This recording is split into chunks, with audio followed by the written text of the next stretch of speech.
The University of Maine at Farmington Faculty Senate has voted no confidence in Chancellor Daniel Malloy. Coming up, we'll hear what their grievance is. 2 people were arrested after an undercover investigation into the sale of fentanyl and crack cocaine in Washington County. We'll tell you about their indictments along with the rest of our stories. Thank you for joining us this afternoon.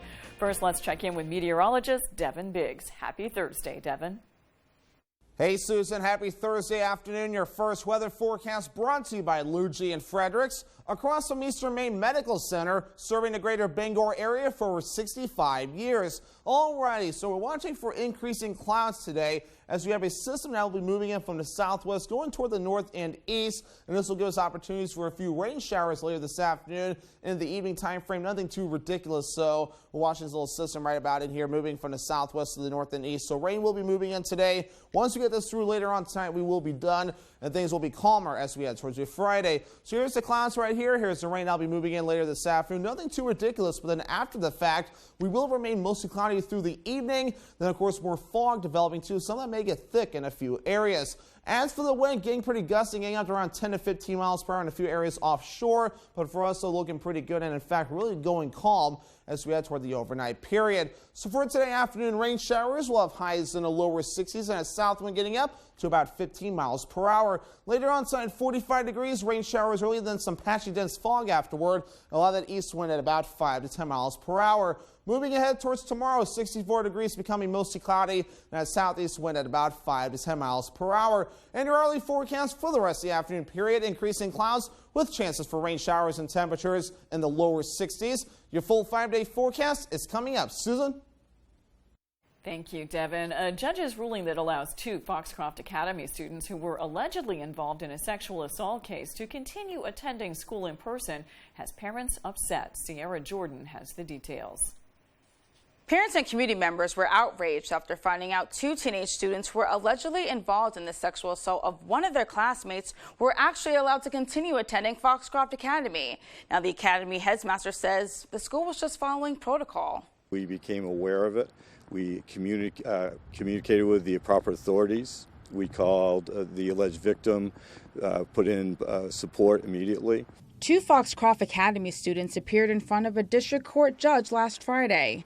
As a result, the judge ruled the accused students were allowed back in the school with the alleged victim, but under certain circumstances. I can't even begin to understand how that decision was made. Elizabeth Walsh has 2 kids who attend Foxcroft Academy. She says she found out the accused students were back in school through a news article. Walsh, among other parents and members of the community, were frustrated with the school's response and judge's ruling. It makes me very angry as far as how they handled it. Ashley Gosselin created an online petition on change.org in an effort to remove the accused students from the school. She says they have a goal to reach 1,500 signatures, and so far they've reached over 1,400. This culture that allows rape to be a thing. Like, we need to believe people when they speak out. It's such a brave thing to speak out when you've been victimized, and there has to be support there. There has to be love and support. In response to the online petition, the accused students were forced to switch to remote learning. However, according to a Facebook post from Foxcroft Academy, the school also switched to remote learning Wednesday after receiving threats. Something happened on campus, we can communicate and we communicate with the parents. But something off campus, we have FERPA laws that we have to follow. We are investigating, and the investigation is currently going on. On Wednesday morning, parents and community members stood in front of Foxcroft Academy to show support for the alleged victim and family. I just wanted to show support for the victim and to, show that he has a community that loves him. In Dover, Foxcroft, I'm Sierra Jordan reporting for ABC 7 and Fox 22. 2 people arrested as part of an undercover investigation into the sale of fentanyl and crack cocaine in Washington County have been indicted. The Washington County grand jury indicted 40-year-old Todd Sockabasin of Indian Township for aggravated trafficking in drugs, as well as unlawful trafficking in drugs and criminal forfeiture. Police say they seized crack cocaine, more than $7,000 in suspected drug proceeds, 3 firearms, and other evidence of drug trafficking during an early morning search of his home in March. 33-year-old Mandy Richter of Indian Township was indicted for unlawful drug trafficking and violation of condition of release in connection with that same investigation. 2 people were also indicted in connection with an incident in Machias in January. 28-year-old Kamarni Bennett of Worcester, Massachusetts, was indicted on 2 counts of aggravated drug trafficking and 1 count of criminal trespass. 30-year-old Marcus Jones of Randolph, Massachusetts, was indicted on 1 count of aggravated drug trafficking and criminal trespass. Police responded to a call about people inside a vacant building on Beale Street. Officers seized more than 100 grams of cocaine and cocaine base. Following the announcement of faculty cuts at UMaine Farmington, the UMF Faculty Senate took a vote of no confidence in Chancellor Daniel Malloy. 73% of the UMF Senate supported the no confidence vote. In a resolution drafted by the Senate, they alleged a number of grievances. They say the faculty cuts gut the school's humanities division, threaten UMF's identity and mission as a liberal arts college specializing in the preparation of teachers, and, quote, makes it impossible for students in multiple programs to complete their majors at their home institution, end quote. They also cited the resignation of 3 presidents in the UMaine system in the last year under Malloy's leadership, saying those departures have led to a culture of instability. In response to the no confidence vote, Chancellor Malloy issued a statement saying, in part, quote, I take seriously the University of Maine at Farmington Faculty Senate's vote today. I understand they are reacting to very difficult decisions and challenges facing UMF. My promise is to continue to work with the faculty, staff, campus, leadership, and most importantly, students to protect the unique and high-quality college experience provided by the University of Maine at Farmington. The statement said the system will continue to work to find new opportunities for members of the faculty who were directly impacted by the changes. Chancellor Malloy was also the subject of a no confidence vote by the University of Maine at Augusta Faculty Senate last week. Coming up on ABC 7 News at noon, TSA officials are expecting and preparing for especially busy airports this summer. We'll take a look when we return. We'll be right back.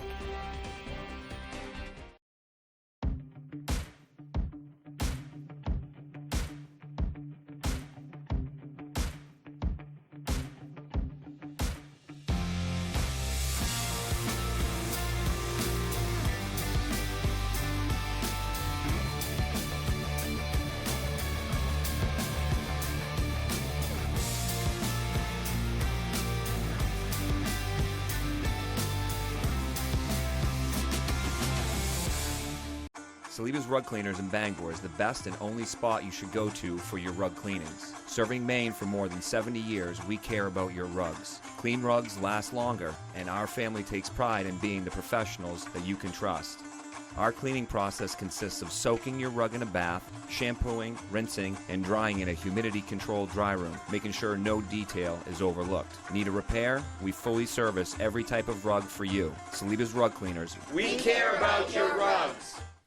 Welcome to Bennett's Gems and Jewelry in Belfast. With beautifully crafted gemstone jewelry you'll be proud to own or give as a gift. See why our longtime customers call Bennett's their favorite gift store, with an irresistible selection of genuine Maine tourmaline, fine jewelry, and gemstone giftware. Bennett's Gems also pays cash for your old gold and silver. Open till 6 every day, even Sunday. Bennett's Gems and Jewelry is on Route 1 in Belfast, next to Perry's Nut House. Look for our famous pink dinosaur and prepare to be delighted. This week on Wheel, we're celebrating the great outdoors. Woo-hoo-hoo-hoo! That's worth at least 3 of those. And these nature lovers love getting outside, backpacking, camping, hiking, are looking for adventure. Perfect for our outdoor week. Plus, Pat tells a campfire tale. I have a bird story That leaves Vanna. He died? In stitches. All this week on Wheel of Fortune. Weekdays at 7 on ABC 7. Amy Schneider, 40 wins. An absolutely dominating performance. Matamodio, 38 wins. You are the 3rd longest running contestant in Jeopardy history. Matea Roach, 23 wins. Matea makes it look easy out here. It's the season of Super Champs. You're now a game show millionaire. And the season is not over yet. Is this the beginning of a new streak? On Jeopardy! All this week at 7:30, only on ABC 7. There's one number you need to know. It's called Joe.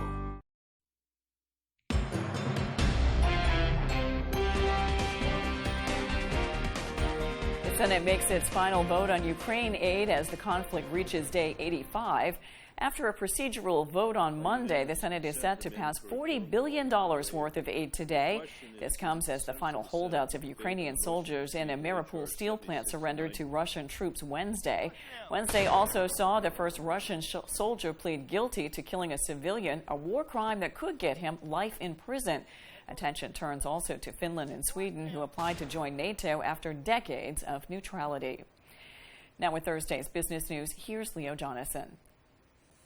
Another sharp drop on Wall Street Wednesday as the Dow lost over 1,100 points, 3.6%, closing at its lowest level in over a year. The S&P lost 4% and the Nasdaq closed down 4.7%. After quarterly reports, Target says fuel and freight costs will be up this year by $1 billion. Walmart says higher costs for products, shipping, and labor are all cutting into its profits. The housing market is cooling. The Commerce Department says permits for building starts hit a 5-month low in April. The same report also shows a record backlog of homes yet to be built. And Google is almost gone from Russia. The Wall Street Journal says most of Google's Russian employees have left the country. Google's Russian subsidiary is on the verge of bankruptcy after a court froze its bank accounts. I'm Leo Jonathan with Thursday's Business on ABC 7. Wednesday was a tough day on Wall Street. Stocks are all but guaranteed to finish down for the 6th straight week. Here's Renona Valley. The wild ride on Wall Street this week may be hurting your 401k, but consider this. The Waltons, the family behind Walmart, just lost $34 billion in just 2 days. The Dow Wednesday suffered its worst one-day drop since 2020, and major retailers took the biggest hit. Walmart stock sliding 17% and Target down 24%. Both say higher expenses are eating into their profits. They're struggling to maintain their profitability in the face of very high costs. But Home Depot offered a different perspective, showing a strong quarter as the home improvement industry remains hot.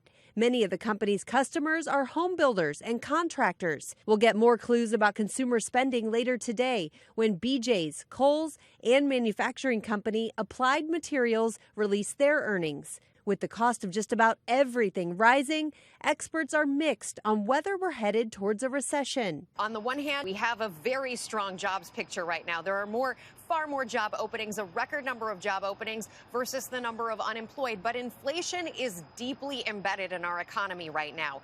Rents are higher, groceries are higher, gasoline is higher. Across the board, it's higher, and wages aren't keeping up. A survey of more than 130 CEOs found more than half believe the U.S. will face a mild recession.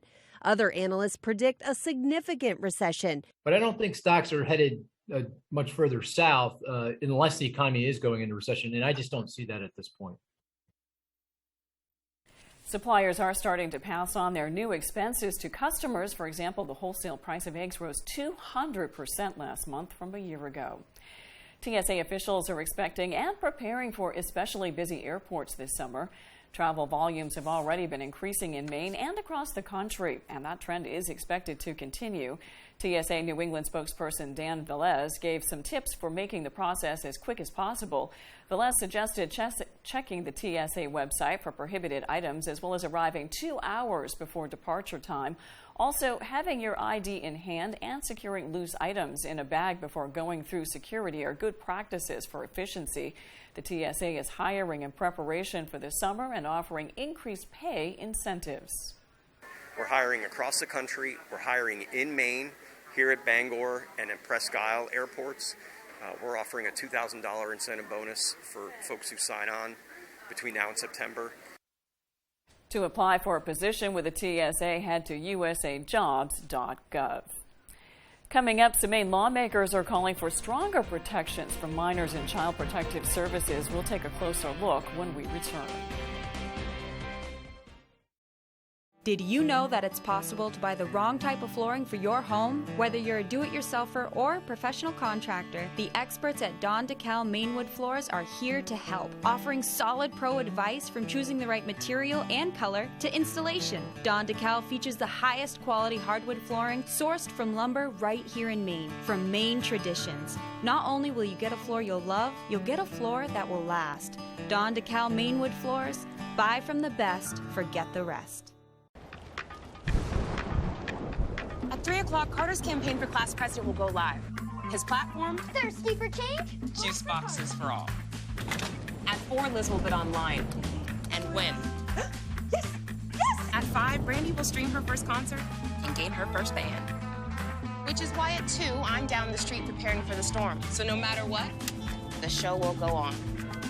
After all, we're the nationwide network built by locals for locals. U.S. Cellular.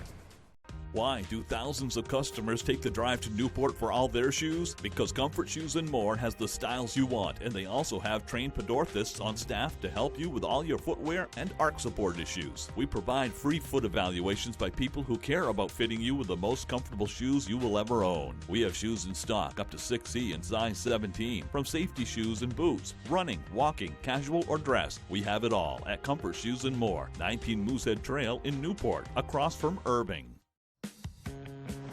Oh, love that Chevy Blazer. That's our next SUV. Love that Equinox. That's our next SUV. Nice Trailblazer. It was love at first sight. What? The Chevy family of SUVs. Find new options. Find new roads. Qualified lessees with a current eligible lease can sign and drive this Equinox for around $336 a month. Tax, title, license, and dealer fees are extra. Or well-qualified buyers can get 0% financing when you purchase. I got seriously injured in a car accident, and I need a lawyer. But what if I can't afford one? It doesn't cost you anything up front to hire us. We only get paid when we win your case, so you can keep your money in your pocket. I called the twos, and it didn't cost me any money up front. My money stayed in my pocket. And Lowry and Associates got me $1 million. Call the twos. We win for you. If you're hurt in an accident, what do you do? Call 222-2220.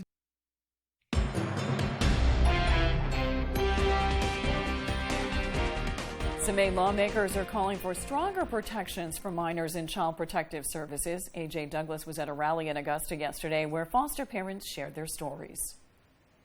It's life or death for a child. Dozens attended a rally at the state capitol building calling for reform to existing policies and procedures related to the Department of Health and Human Services methods for child protection services. Bessie Grant, longtime child care provider, claims numerous reports to DHHS have drawn little concern. I've wanted to put a complaint in about the inaction of a caseworker or an investigator. I don't get a response from the department, and when I do, it's vague. State Senator Jeff Timberlake says he is working to give voice to the issue after listening to stories from foster parents as they fight back tears detailing events where they felt the foster care system has failed them. We're here for the foster parents and the foster children and the 29 children in the last year that are no longer with us anymore. Wednesday, a hearing was conducted by the Government Oversight Committee per an ongoing investigation into Maine's child protective system that has dated back to 2016 after reports of 2 child deaths. Maine.gov reports in 2021, 29 children died and various causes of death were listed, ranging from accidents or even suicide. So the work of the Government Oversight Committee as it pertains to Child Protective Services has been a result of the tragic deaths of 4 children in the state of Maine in the past year. We had 4 child homicides. Timberlake explains the importance of continuing to advocate for more child protections. The lax that's happening is between the top and the bottom, the communication level. And I think we need to open that up and make that a better place. If you suspect a child has been neglected or harmed, please call 1-800-452-1999. In Augusta, A.J. Douglas, ABC 7, Fox 22. There's a major shortage of affordable quality child care in Maine. Providers say one thing is helping them keep workers. Mel Meyer has the story. It's hard. It's really hard. Tabitha Cummings has 17 people on her staff at Creative Explorations Child Development Center, but is always looking for more, which is a challenge. Unfortunately, early childhood educators don't get paid what they should, and they don't have a lot of benefits in being an early childhood educator. Recognizing the problem, the governor passed $200 monthly stipends for roughly 7,000 childcare workers. I do have employees, and it has absolutely been a help to them, and I think it's helped retain them. That extra money has helped the staff, but there's still a shortage of providers. I can't think of one provider right now as in family childcare in my area that has an opening. Creative Explorations is opening another location this year. Still, they have a wait list of more than 100 babies under 1 year old. So we've kind of capped that, and we're not even taking applications for our infant toddler wait list at this time. Maine DHHS says the number of licensed child care facilities has remained roughly the same over the last few years, while family child care providers, which are run out of homes, has declined significantly. To welcome people, young families here, we need to make sure they have adequate and affordable and quality child care. It's all part of economic development, ultimately. Governor Mills says free community college for 2 years and federal pandemic funds to expand child care facilities will also help with the shortage. Old habits die hard, but how does that apply to substance abuse? ABC's M. Nguyen takes a look at adolescents who tried to kick the habit and how they fared as adults. Peer pressure is common among adolescents, sometimes causing habitual substance abuse. Researchers at the University of Michigan School of Nursing studied a group of more than 5,300 individuals and followed them from ages 18 to 50 to assess their substance abuse habits. The findings may make you think twice about those innocent youthful habits. They found that those with severe substance use disorder as adolescents often develop symptoms of substance abuse as adults. They also found that adults using opioids, sedatives, and tranquilizers often had symptoms of substance abuse as adolescents. If you are struggling with substance abuse, please speak to your doctor about ways they can help. With this Medical Minute, I'm M. Nguyen, ABC News. When we return, Devin Biggs has your 5-day forecast. The secret of every great chef is their knives and how well they sharpen them. Imagine a knife taking this much abuse and didn't need sharpening. Imagine no more. Introducing the incredible NutriBlade knives from Granite Stone. Coated with Granite Stone non-stick and made of stainless steel. One of the hardest substances on earth for ultimate cutting-edge durability. Now everyone can chop, slice, and dice just like a pro. Very comfortable, very sharp. I thought you had to be a professional chef to cut like this. Yeah. Woo! This is really an incredible knife. The Easy Grip rubberized handles deliver incredible control and accuracy. To chop salads in seconds, cut frozen solid meat with ease, and get razor-thin slices every time. The non-stick surface means food slides right off, and they're dishwasher safe. Plus, they'll stay razor sharp, guaranteed. Why pay hundreds? Today, you'll get this complete set of 6 NutriBlades for only $29.95. You'll get the powerful Santoku knife to chop large fruit and dice onions. The slicer for razor-thin veggies and deli meat. The serrated bread knife for slicing fresh, warm bread with ease. The ultralight chef knife with reduced surface area for less friction. This versatile utility blade is great in the kitchen and around your home. And the precision paring knife for peeling and garnishing. $29.95 is an amazing value, but order right now and we'll even ship them to you for free. So get your own NutriBlade knives from Granite Stone, the last knives you'll ever buy. To order, call 1-800-530-7638 or go online to buynutriblade.com. That's 1-800-530-7638 or go to buynutriblade.com. Order now.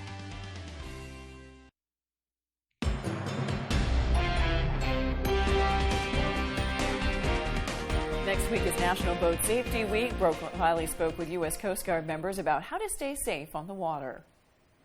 Summer is just around the corner, but before boaters hit the water, it's important to brush up on safety practices. Now's a great time for folks to, as they're getting their vessels ready to take a look at their required safety equipment on board. Karakni says safety requirements vary depending on the size of the vessel, but everyone should register digital selective calling on their VHF radio in the event they have to make a distress call.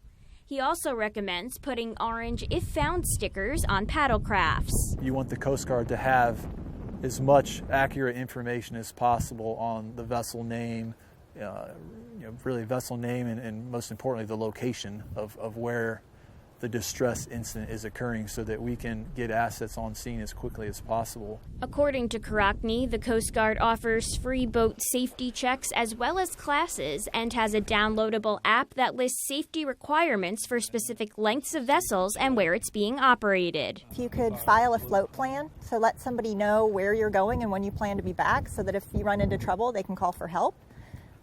It's always important to have a means of communication when you're out on the water. They say the most important safety measure you can take is by wearing a life jacket. You never know when you're going to need it, and it's always better to have it on when that happens. Kellenbach also says to dress for the water, not the weather. For the weather, we've had some really beautiful days, temperatures in the 70s.